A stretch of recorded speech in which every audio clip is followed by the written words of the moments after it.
चले नारायण भगवान की जय। सामग्री केले के खम्भे, पल्लव, कलश, पक्षल, चावल, कपूर, फूल, पुष्पों की माला, श्रीफल, ऋतुफल, अगवत, नैवेद्य, कलावा, आम के पत्ते, यगो पवित्र वस्त्र, गुलाब के फूल, दीप, तुलसी दल, पान, पंचामृत, दूध, दही, घृत, शहद, शक्कर, केसर, बंधनवार और चौकी। पूजा की विधि। व्रत करने वाला पूर्णिमा संक्रांति के दिन प्रातः तो शाम काल को स्नान आदि से निवृत्त होकर पूजन स्थान में आसन पर बैठकर श्रद्धापूर्वक श्री गणेश, गौरी, वरुण, विष्णु आदि सब देवताओं का ध्यान करके पूजन करें और संकल्प करें कि मैं सत्यनारायण स्वामी का पूजन तथा श्रवण सदैव करूँगा। पुष्प हाथ में लेकर नारायण का ध्यान करें। एवं पवित्र पुष्प, धूप, नैवेद्य आदि से युक्त होकर स्तुति करें। हे भगवान, मैंने श्रद्धापूर्वक फल, जल आदि सब सामग्री आपको अर्पण की है, इसे स्वीकार कीजिए। मेरा आपको बार बार नमस्कार है। इसके बाद सत्यनारायण जी की कथा पढ़े तथा अथवा श्रवण करें। श्री सत्यनारायण भगवान की जय। पहला अध्याय। एक समय नैमिषारण्य तीर्थ में शौनकादि 88,000 ऋषियों ने श्री सूत जी से पूछा, हे प्रभु, इस कलयुग में वेद विद्या रहित मनुष्य को प्रभु भक्ति किस प्रकार मिलेगी तथा उनका उद्धार कैसे होगा? इसलिए हे मुनि, कोई ऐसा तप कहिए जिससे थोड़े समय में पुण्य प्राप्त होवे तथा मनवांछित फल मिले। वह कथा सुनने की हमारी इच्छा है। सर्वशास्त्र ज्ञाता श्री सूत जी बोले, हे वैष्णव पूज्य, आप सबने प्राणियों के हित की बात पूछी है। अब मैं उस श्रेष्ठ व्रत को आप लोगों से कहूँगा जिस व्रत को नारद जी ने लक्ष्मी नारायण से पूछा था और लक्ष्मीपति ने मुनि श्रेष्ठ नारद से कहा था। तो ध्यान से सुनो। एक समय योगीराज नारद जी दूसरों के हित की इच्छा से अनेक लोगों में घूमते हुए मृत्युलोक में आ पहुंचे। यहाँ अनेक योनियों में जन्मे हुए प्राय सभी मनुष्यों को अपने कर्मों द्वारा अनेकों दुखों से पीड़ित देखकर सोचा, किस यज्ञ के करने से निश्चय ही प्राणियों के दुखों का नाश हो सकेगा। ऐसा मन में सोचकर विष्णुलोक को गए। वहाँ श्वेत वर्ण और 4 भुजाओं वाले देवों के नारायण को देखकर, जिनके हाथ में शंख, चक्र, गदा और पद्म थे तथा वरमाला पहने हुए थे, स्तुति करने लगे। ये भगवान, आप अत्यंत शक्ति से संपन्न है। मन तथा वाणी भी आपको नहीं पा सकती। आपका आदि मध्य अंत नहीं है। निर्गुण स्वरूप सृष्टि के आदि भूत व भक्तों के दुखों को नष्ट करने वाले हो, आपको नमस्कार है। नारद जी से इस प्रकार की स्तुति सुनकर विष्णु भगवान बोले, हे मुनिश्रेष्ठ, आपके मन में क्या है? आपका किस काम के लिए आगमन हुआ है? निसंकोच कहो। तब नारद मुनि बोले, मृत्युलोक में सब मनुष्य जो अनेक योनियों में पैदा हुए हैं, अपने अपने कर्मों के द्वारा अनेक प्रकार के दुखों से दुखी हो रहे हैं। हे नाथ, मुझ पर दया रखते हुए बतलाइए, उन मनुष्यों के सब दुख थोड़े से ही दर्द से कैसे दूर हो सकते हैं? श्री भगवान जी बोले, हे नारद, मनुष्यों की भलाई के लिए तुमने बहुत अच्छी बात पूछी है। जिस काम के करने से मनुष्य मोह से छूट जाता है, वह मैं कहता हूँ, सुनो। बहुत पुण्य देने वाला, स्वर्ग तथा मृत्युलोक दोनों में दुर्लभ एक उत्तम व्रत है। आज मैं प्रेमवश होकर तुमसे कहता हूँ, सत्यनारायण का यह व्रत अच्छी तरह विधि पूर्वक करके मनुष्य आयु, प्रेम, यहाँ सुख भोगकर मरने पर मोक्ष को प्राप्त होता है। श्री भगवान के वचन सुनकर नारद मुनि बोले कि कुछ व्रत का फल क्या है, क्या विधान है और किसने यह व्रत किया है और किस दिन यह व्रत करना चाहिए, विस्तार से कहिए। भगवान बोले, दुख, शोक आदि को दूर करने वाला, धन धान्य को बढ़ाने वाला, सौभाग्य और तथा संतान को देने वाला यह व्रत सब स्थानों पर विजय करने वाला है। भक्ति संतान को देने वाला यह व्रत सब स्थानों पर विजय करने वाला है। भक्ति और श्रद्धा के साथ किसी भी दिन मनुष्य श्री सत्यनारायण की प्रातःकाल के समय ब्राह्मणों और बंधुओं के साथ धर्मपरायण होकर पूजा करें। भक्ति भाव से निवेश, केले का फल, घी, दूध और गेहूँ का चूर्ण सवाया लेवे। गेहूँ के अभाव में साठी का चूर्ण, शक्कर तथा गुड़ लें और सब भक्षण योग पदार्थ जमा करके भगवान को अर्पण करें तथा बंधुओं सहित ब्राह्मणों को भोजन कराएं। पश्चात स्वयं भोजन करें। नृत्य, गीत आदि का आचरण कर सत्यनारायण भगवान का स्मरण करते हुए समय व्यतीत करें। इस तरह व्रत करने पर मनुष्य की इच्छा निश्चय पूरी होती है। विशेषकर कलिकाल में भूमि पर यही मोक्ष का सरल उपाय है। बोलो सत्यनारायण भगवान की जय। दूसरा अध्याय। सूत जी बोले, हे ऋषि, जिसने पहले समय में इस व्रत को किया है उसका इतिहास कहता हूँ, ध्यान से सुनो। सुंदर काशीपुरी नगरी में एक अत्यंत निर्धन ब्राह्मण रहता था। वह भूख और प्यास से बेचैन हुआ नित्य पृथ्वी पर घूमता था। ब्राह्मणों से प्रेम करने वाले भगवान ने ब्राह्मण को दुखी देखकर बूढ़े ब्राह्मण का रूप धारण कर उसके पास जा आदर के साथ पूछा, हे विप्र, विप्र दुखी हुआ पृथ्वी पर क्यों घूमता है? हे श्रेष्ठ ब्राह्मण, यह सब मुझसे कहो, मैं सुनना चाहता हूँ। ब्राह्मण बोला, मैं निर्धन ब्राह्मण हूँ, भिक्षा के लिए पृथ्वी पर घूमता हूँ। हे भगवान, यदि आप इसका उपाय जानते हो तो कृपा कर कहो। जिस ब्राह्मण बोला कि सत्यनारायण भगवान मनवांछित फल देने वाले हैं, इसलिए हे ब्राह्मण, तू उनकी पूजा कर, जिसके कार्य करने से मनुष्य सब दुखों से मुक्त होता है। ब्राह्मण को व्रत का सारा विधान बतलाकर बूढ़े ब्राह्मण का रूप धारण करने वाले सत्यनारायण भगवान अंतर्धान हो गए। जिस व्रत को ब्राह्मण ने बतलाया है मैं उसको करूँगा, यह निश्चय करने पर उसे रात में नींद मिल गई। वह सवेरे उठ सत्यनारायण के व्रत को का निश्चय कर भिक्षा के लिए चला। उसको भिक्षा में बहुत धन मिला, जिससे बंधु बांधवों के साथ उसने सत्यनारायण का व्रत किया। इसके करने से ब्राह्मण सब दुखों से छूटकर अनेक प्रकार की संपत्तियों से युक्त हुआ। उस समय से वह ब्राह्मण हर मास व्रत करने लगा। इस तरह सत्यनारायण भगवान के व्रत को जो करेगा वह मनुष्य सब दुखों से छूट जाएगा। इस तरह नारद जी से नारायण का कहा हुआ यह व्रत मैंने तुमसे कहा है विप्रो, मैं अब और क्या कहूँ। ऋषि बोले, हे मुनीश्वर, संसार में उस ब्राह्मण से सुनकर किस किस ने व्रत को किया, हम यह सब सुनना चाहते हैं, इसके लिए हमारे मन में श्रद्धा है। सूत जी बोले, हे मुनियों, जिसने इस व्रत को किया है वह सब सुनो। एक समय ब्राह्मण धन और ऐश्वर्य के अनुसार बंधु बांधवों के साथ व्रत करने को तैयार हुआ। उसी समय एक लकड़ी बेचने वाला बूढ़ा आदमी आया और बाहर लकड़ियों को रखकर ब्राह्मण के मकान में गया। प्यास से दुखी लकड़हारा उनको व्रत करते देखकर ब्राह्मण को नमस्कार कर कहने लगा, आप ये क्या कर रहे हैं, इसके करने से क्या फल मिलता है, कृपया करके मुझसे कहो। ब्राह्मण का सब मनोकामना को पूरा करने वाला यह सत्यनारायण भगवान का व्रत है। इसकी कृपा से मेरे धन धान्य आदि की वृद्धि हुई है। ब्राह्मण से इस व्रत के बारे में जानकर लकड़हारा बहुत प्रसन्न हुआ। चरणामृत तले और प्रसाद खाने के बाद अपने घर को गया। लकड़हारे ने अपने मन में इस प्रकार संकल्प किया कि आज नगर में लकड़ी बेचने से जो धन मिलेगा उसी से सत्यनारायण देव का उत्तम व्रत करूँगा। यह मन में विचार कर वह पूरा आदमी लकड़ियाँ अपने सिर पर रखकर जिस नगर में धनवान लोग रहते थे वह ऐसे सुंदर नगर में गया। उस रोज वहाँ पर उसे लकड़ियों का दाम पहले से दुगना चौगुना मिला। तब वह बूढ़ा लकड़हारा दाम ले अति प्रसन्न होकर पक्के केले की पूरी, शक्कर, घी, दूध, दही और गेहूँ का आटा इत्यादि सत्यनारायण भगवान के व्रत की पूरी सामग्रियों को लेकर अपने घर गया। फिर उसने अपने भाइयों को बुलाकर विधि के साथ भगवान जी का पूजन और व्रत किया। उस व्रत के प्रभाव से बूढ़ा लकड़हारा धन आदि से युक्त हुआ और संसार के समस्त सुख भोगकर बैकुंठ को चला गया। बोलो सत्यनारायण भगवान की जय। तीसरा अध्याय। सूत जी बोले, हे श्री मुनियों, अब आगे कथा कहता हूँ, सुनो। पहले समय में उल्कम नाम का एक बुद्धिमान राजा था। वह सत्यवक्त और जितेंद्रिय था। प्रतिदिन देवस्थानों पर जाता तथा गरीबों को धन देकर उनके कष्ट दूर करता था। उसकी पत्नी कमल के समान मुख वाली और सती साधी थी। प्रतिशिला नदी के तट पर उन दोनों ने श्री सत्यनारायण का व्रत किया। उस समय वहाँ एक साधु वैश्य आया। उसके पास व्यापार के लिए बहुत सा धन था। वह नाव के किनारे पर ठहराकर राजा के पास आ गया और राजा को व्रत करते हुए देखकर विनय के साथ पूछने लगा, हे राजन, भक्ति के साथ ही आप क्या कर रहे हैं, मेरी सुनने की इच्छा है, तो आप ये मुझे बताइए। राजा बोला, हे साधु, अपने बांधवों के साथ उत्तराधि की प्राप्ति के लिए महाशक्तिमान सत्यनारायण भगवान का व्रत और पूजन किया जा रहा है। राजा के वचन सुनकर साधु आदर से बोला, हे राजन, मुझसे इसका सब विधान कहो, मैं भी आपके कथानुसार इस व्रत को करूँगा। मेरे भी कोई संतान नहीं है, इससे निश्चय ही होंगे। राजा ने इससे सब विधान सुन व्यापार से निवृत्त हो गए आनंद के साथ घर गया। साधु ने अपनी स्त्री से संतान देने वाला उस व्रत का समाचार सुनाया और कहा कि जब मेरी संतान होगी तब मैं व्रत को करूँगा। साधु ने ऐसे वचन अपनी स्त्री लीलावती से कहे। एक दिन उसकी स्त्री लीलावती पति के साथ आनंदित और संसारिक धन में द्रवित होकर सत्यनारायण भगवान की कृपा से गर्भवती हो गई तथा 10वें महीने में उसने एक सुंदर कन्या को जन्म दिया। दिनों दिन वह कन्या इस तरह बढ़ने लगी जैसे शुक्ल पक्ष का चंद्रमा बढ़ता है। कन्या का नाम कलावती रखा गया। तब लीलावती ने मीठे शब्दों में अपने पति से कहा कि जो आपने संकल्प किया था कि भगवान का व्रत करूँगा, अब आप उसे करिए। साधु बोला, है कि इसके विवाह में करूँगा। इस प्रकार अपनी पत्नी को आश्वासन देवे नगर को गया। कलावती कुछ गृह में वृद्धि को प्राप्त हो गई। साधु ने जब नगर में सखियों के साथ अपनी पुत्री को देखा तो तुरंत दूध बुलाकर कहा कि पुत्री के वास्ते कोई सुयोग वर्ण देखकर लेकर आओ। साधु की आज्ञा पाकर दूध कंचन नगर पहुंचा। वहाँ पर बड़ी खोज कर देखभाल कर लड़की के लिए सुयोग वर्ण पुत्र को ले आया। उस सुयोग लड़के को देखकर साधु ने अपने बंधु बांधवों सहित प्रसन्नचित अपनी पुत्री का विवाह उसके साथ कर दिया, किंतु दुर्भाग्य से विवाह के समय में व्रत को करना भूल गया।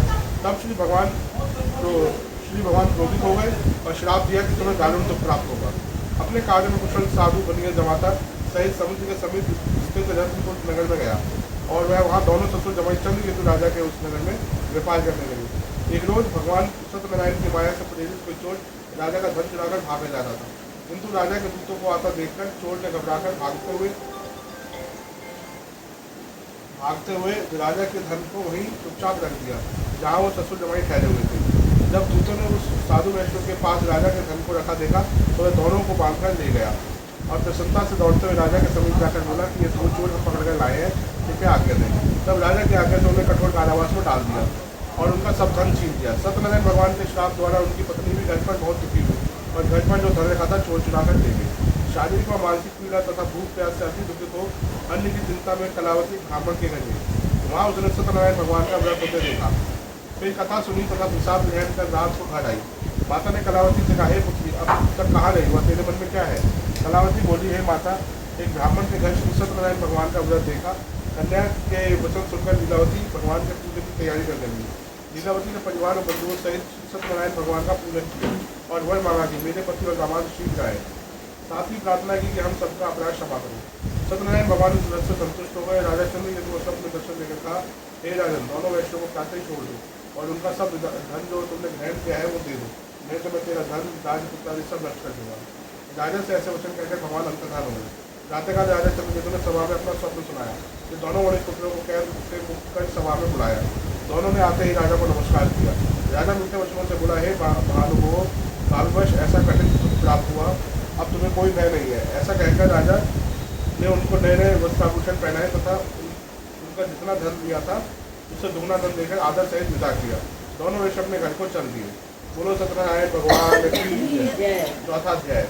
सूर्य बोले, वैश्य ने मंगलाचार करके यात्रा आरंभ की और अपने नगर को चला। उनके थोड़ी दूर निकलने पर दंडी भेजदारी सत्यनारायण ने उनसे पूछा, हे साधु, मेरी नाव में क्या है? अभिमानी मोड़ी खस्ता हुआ बोला, हे दंडी, आप क्यों पूछते हो? क्या धन लेने की इच्छा है? मेरी नाव में तो बेल और पत्ते भरे हुए हैं। वैश्य का कठोर वचन सुनकर भगवान ने कहा, तुम्हारा वचन सत्य हो। दंडी ऐसा कहकर वहाँ से दूर चला गया और कुछ दूर जाकर समुद्र किनारे बैठ गए। दंडी के जाने पर वैश्य ने नृत्य किया करने के बाद नाव को ऊंची ऊंची देखकर अचंभा किया और नाव में बेल पत्ते आदि देखकर मुच्छी को जमीन पर गिर पड़ा। फिर मुच्छा खोलने पर अत्यंत शोक प्रकट करने लगा। तब उसका दामाद बोला कि आप शोक न करें, दंडी का श्राप है, अतः उनकी शरण में चलना चाहिए, तभी हमारी मनोकामना पूरी होगी। दामाद के वचन सुनकर साधु ने दंडी के पास पहुंचा और अत्यंत भक्तिभाव से नमस्कार करके बोला, हे भगवान, आपकी माया से मोहित ब्रह्मा आदि भी आपके रूप को नहीं जानते, तब मैं अज्ञानी कैसे जान सकता हूँ? आप प्रसन्न होइए, मैं सामर्थ्य के अनुसार आपकी पूजा करूँगा, मेरी रक्षा करो और पहले के समान नाव में धन भरेंगे। उसके भक्ति वचन सुनकर भगवान प्रसन्न हो उसकी इच्छा अनुसार वन देकर अंतर्धान हो गए। तब उन्होंने नाव पर आकर देखा कि नाव धन से परिपूर्ण है। फिर मैं भगवान सत्यनारायण का पूजन कर साथियों सहित अपने नगर को चला। जब अपने नगर के निकट पहुंचा तब दूत को घर भेजा। दूत ने साधु के घर जा उसकी स्त्री को नमस्कार कर कहा कि साधु अपने दामाद सहित इस नगर के समीप आ गए हैं। ऐसा वचन सुन साधु की स्त्री ने बड़े हर्ष के साथ सत्यदेव का पूजन कर उसकी जगह मैं अपने पति के दर्शन करके जाती हूँ, तो कार्य पूर्ण कर शीघ्र आना। माता के ऐसे वचन सुनकर कलावती प्रसाद छोड़कर पति के पास गई। प्रसाद की अवज्ञा के कारण सत्यदेव ने रुष्ट हो उसके पति को नाव से पानी को डुबो दिया। कलावती अपने पति को ना देखकर रोती हुई जमीन पर गिर गई। इसने नौका को डूबा हुआ तथा कन्या को रोता हुआ देख साधु दुखित को बोला, हे प्रभु, मुझसे या मेरे परिवार से कोई भूल हुई हो तो उससे क्षमा करो। उसके दीन वचन सुनकर सत्यदेव प्रसन्न हो गए और आकाशवाणी हुई थे, साधु, मेरी कन्या में प्रसाद को छोड़कर आई है, इसलिए इसका पति अदृश्य हुआ है। यदि वह घर जाकर प्रसाद खाकर लौटे तो इससे पति अवश्य मिलेगा। ऐसी आकाशवाणी सुनकर कलावती ने घर पहुंचकर प्रसाद खाया, फिर आकर पति के दर्शन किए। तत्पश्चात साधु ने बंधु बांधवों सहित सत्यदेव का विधि पूर्वक पूजन किया। उस दिन से वह प्रत्येक पूर्णिमा को सत्यनारायण भगवान का पूजन एवं कथा करने लगा। फिर इस श्लोक का सुख होकर अंत में स्वर्गलोक को गया। बोलो सत्यनारायण भगवान की जय। 5वां अध्याय। सूर्य बोले, हे ऋषि, मैं और भी कथा कहता हूँ, सुनो। प्रजा पालन में तुमधन नाम का एक राजा था। उसने भी भगवान का प्रसाद त्यागकर बहुत दुख पाया। एक समय वन में जाकर वन्य पशु को मारकर वन के नीचे आया। वहाँ उसने ग्वालों को भक्तिभाव से बांधवों सहित सत्यनारायण जी का पूजन करते हुए देखा। राजा देखकर भी विद्वानवश वहाँ नहीं गया और ना ही नमस्कार किया। जब ग्वालों ने भगवान का प्रसाद उसके सामने रखा तो वह प्रसाद को त्याग कर अपनी सुंदर नगरी को चला। वहाँ उसने अपना सब कुछ नष्ट पाया, तो वह जान गया कि ऐसा भगवान का ने किया है। तब वह विश्वास कर ग्वालों के समीप गया और विधि पूर्वक पूजन कर प्रसाद खाया, तो सत्यदेव की कृपा से पहले जैसा था वैसा ही हो गया। फिर दीर्घ काल तक सुख भोगकर मरने पर स्वर्गलोक को गया। जो मनुष्य इस परम दुर्लभ व्रत को करेगा, भगवान की कृपा से उसे धन धान्य की प्राप्ति होती है तथा सब मनोरथ पूर्ण होकर अंत में वैकुंठ धाम को जाता है। जिन्होंने पहले इस व्रत को किया उनके दूसरे जन्म की कथा कहता हूँ। व्रत शतानंद ब्राह्मण को ने सुदामा का जन्म लेकर मोक्ष को पाया। उल्कामुख नाम का राजा दशरथ होकर वैकुंठ को प्राप्त हुआ। साधु नाम के वैश्य ने मोहध्वज बनकर अपने पुत्र को आगे से छीनकर मोक्ष को प्राप्त किया। महाराज सौंदर्य ने स्वयं होकर भगवान में भक्ति कर्म कर मोक्ष प्राप्त किया। इति श्री सत्यनारायण व्रत कथायां संपूर्ण। बोले सत्यनारायण भगवान की जय।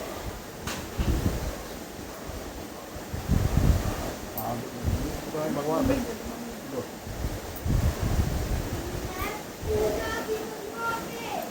आ जाओ, आरती करें।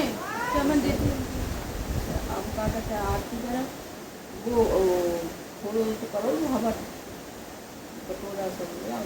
आ गया। हाँ आवाज करना है हाँ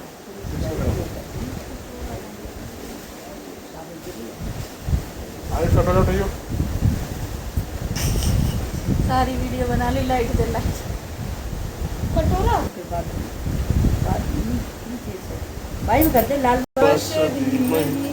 यो यो नमः प्रचोदयात् इदं गायत्रे इदं नमः भूर्भुवस्वः तत्सवितुर्वरेण्यं भर्गो देवस्य धीमहि धियो यो नः प्रचोदयात् इदं गायत्रे इदं नमः ॐ भूर्भुवस्वः तत्सवितुर्वरेण्यं भर्गो देवस्य धीमहि धियो यो नः प्रचोदयात् इदं गायत्रे इदं नमः। हो गया आप भी डाल दो। लो एक ही चढ़ा दो आप ऐसे चलो मैं चढ़ाऊं रेडीमेड में खड़े होके ऐसे चढ़ो। खड़े ऊपर तक होके करते चले जाओ ऐसे ऐसे ऐसे यहाँ से स्टार्ट करना और ऐसे चढ़ाते चले जाओ। नीचे से स्टार्ट करो ऊपर तक ले जाओ ऊपर ले ऊपर तक ले जाओ जाओ ऊपर ले जाओ अपने सर से और ऊपर अपने सर से भी ऊपर और ऊपर जितना ऊपर ले जा सकते हो। रुक जाओ।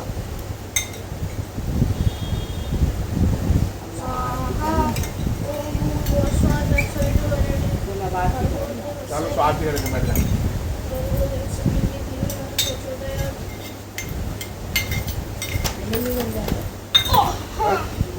पंखा कम करो कुछ। अरे पंगा लग गया ये वाला करना इधर वाला तो पूजन करेंगे। पापा एसी चला लो।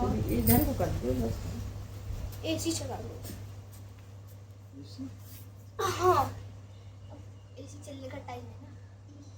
अरे नहीं धुआं निकल जाएगा हवा निकल धुआं बच जाएगा एक सेकंड हाँ करो आप ये सब।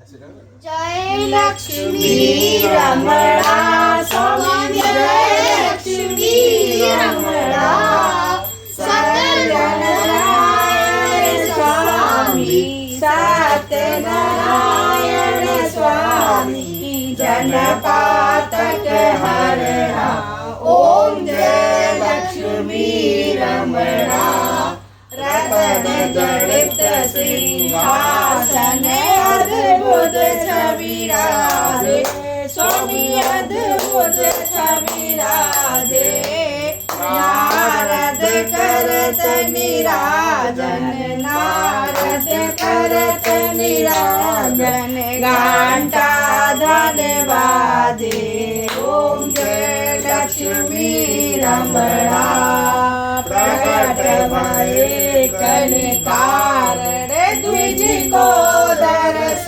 दियो स्वामी द्विज को दरस दियो बूढ़ो ब्राह्मण बनकर बूढ़ो ब्राह्मण बनकर कंचन में है बैठियो ओम जय लक्ष्मी रमणा दुर्बल दीन कठार इन पर कृपा करी स्वामी इन पर कृपा करी चंद्रचूड़ एक राजा चंद्रचूड़ एक राजा जिनकी विपत हरी ओम जय लक्ष्मी रमणा वैश्य मनोरथ पायो श्रद्धा तज दीनी स्वामी श्रद्धा तज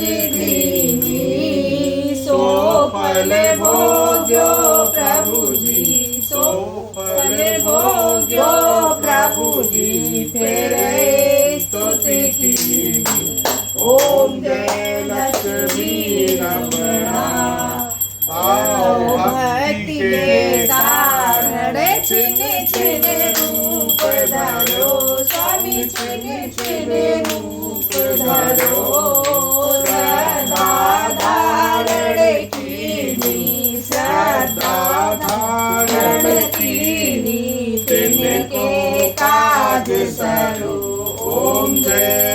लक्ष्मी रमणा ग्वाल बाल संग राजा वन में भक्ति करी स्वामी वन में भक्ति करी मन वांछित फल दीनो मन वांछित फल दीनो दीन दयाल हरि ओम जय लक्ष्मी रमणा चढ़त प्रसाद सवायो कदली फल मेवा स्वामी कदली फल मेवा धूप दीप तुलसी से धूप दीप तुलसी से राजी सत्य देवा ओम जय लक्ष्मी रमणा श्री सत्यनारायण जी की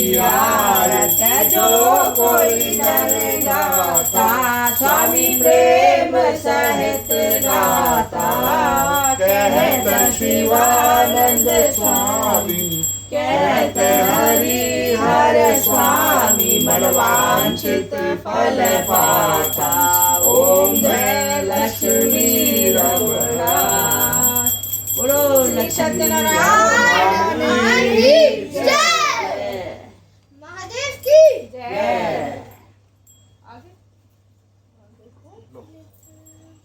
खाटू श्याम बाबा की खाटू श्याम बाबा की सालासर बालाजी की और गोवर्धन भगवान की जय आरती